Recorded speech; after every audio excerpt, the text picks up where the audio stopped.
श्रोता बंधु सुप्रभात। आज मंगलवार इंग्रजी तारीख 21 नवेम्बर 2023। श्रोता बंधु आम रेडियो स्वर संगम 90.8 FM रो गुड मॉर्निंग सिनापाली कार्यक्रम ने आसुन सुनमा सकाळर खबर। गतकाली नोआपड़ा पुलिस ग्राउंड ठाणे चलित वर्षर मत्स्य आउ प्राणी संपद मेला 2023 महा आडंबर थी अनुष्ठित हो जाइए। ई कार्यक्रम थी जिलापाल हेमकांत साय, एसपी राघवेंद्र रेड्डी, नोआपड़ा जिला परिषद उपाध्यक्ष भानु प्रताप सिंह माझी, सीवीडीओ डॉक्टर प्रदीप कुमार सेठ आउ जिला मत्स्य संपद अधिकारी मंचा सिंह थिले।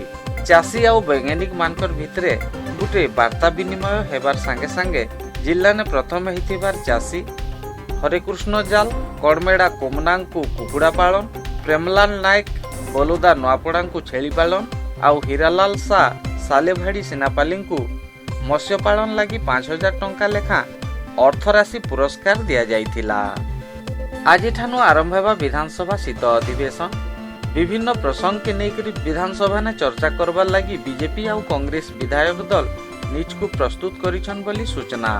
दिल्ली मेट्रो कॉर्पोरेशन आउ भुवनेश्वर रेल कॉर्पोरेशन भितरे बुझामणा स्वाक्षर होइछे। भुवनेश्वर विमान बंदर ठानु त्रिशूलिया तक प्रथम पर्याय थी मेट्रो रेल चलाचल करबा बोली निष्पत्ति। सेथि लागि 6,255 कोटी टंका मंजूर करिछन मुख्यमंत्री नवीन पटनायक। सर्वभारतीय सांताली लेखक सम्मेलनी और साहित्य महोत्सव 2023 उद्घाटित हो जाइए। ई महोत्सव ने महामहिम राष्ट्रपति द्रौपदी मुर्मू जोग देई करी निरंतर सचेतनता द्वारा सशक्त समाज गठन संभव बोली मत देइछन। कलिंग स्टेडियम थी आज अनुष्ठित हेबा भारत आउ कतार भितरे फीफा वर्ल्ड कप लगी योग्यता हासिल में नवेम्बर 23 नु आरंभ हेबा Bharat Australia T20 cricket match. सेति लगी सब प्रकार प्रस्तुति सरी जाइछि।